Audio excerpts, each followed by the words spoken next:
Hi there, students. To undervalue. Undervalued as an adjective. If something is undervalued, it's considered less important or less valuable than it really is. So the insurance company said the building was undervalued and they would only pay out 75% of the claim.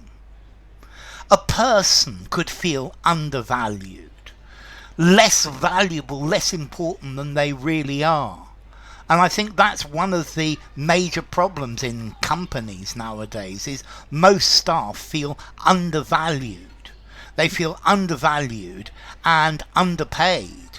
So to consider something less worthy, less important than it really is, I think your talent is undervalued. The traditional methods are undervalued, and we should give more emphasis to them. At the moment, the pound is undervalued against the dollar, and I would recommend buying some pound dollar exchange contracts. So undervalue, to assign too low a value to something, to underestimate something, to have too little regard, too little esteem for something. So we must never undervalue the freedom of the press. He has been undervalued as a teacher, and he's actually a very good teacher. So undervalued is underestimated, not given its true worth. So a price below the actual worth. But to undervalue, to have too little regard for. The good that this charity does is greatly undervalued. So a stock could be undervalued.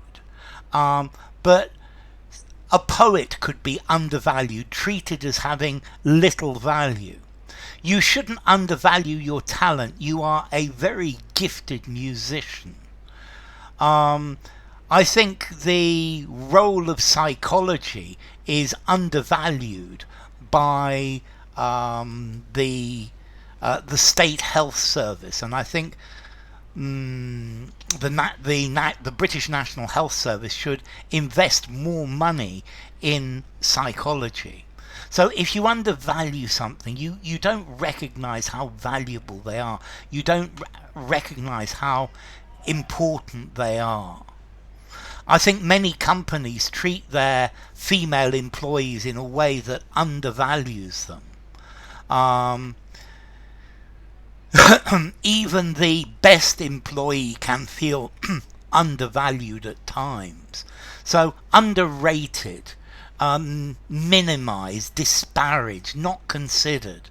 So don't undervalue John's contribution to this project. We can't afford to undervalue the traditional knowledge of traditional crafts. Needless to say, they usually undervalue the property if they can get away with it. Rich countries very often undervalue certain groups of people. Be happy with your emotions, cherish them, and never undervalue them. And remember, don't undervalue or underestimate the element of surprise. It's a very important thing. I think generally we undervalue art and we overvalue money. We must not undervalue the contribution that Aristotle made to philosophy. You should not undervalue knowledge. Knowledge is a very important thing, even for its own sake. Too many people overvalue what they have and undervalue what they are. Okay, so the most unhappy people are the ones who always undervalue what they are, or undervalue what they have. So to undervalue, to give a value, to assign a value less than is realistic, and then under and value, to give the value to undervalue. 5.5 informality, I think, used anywhere. So undervalue.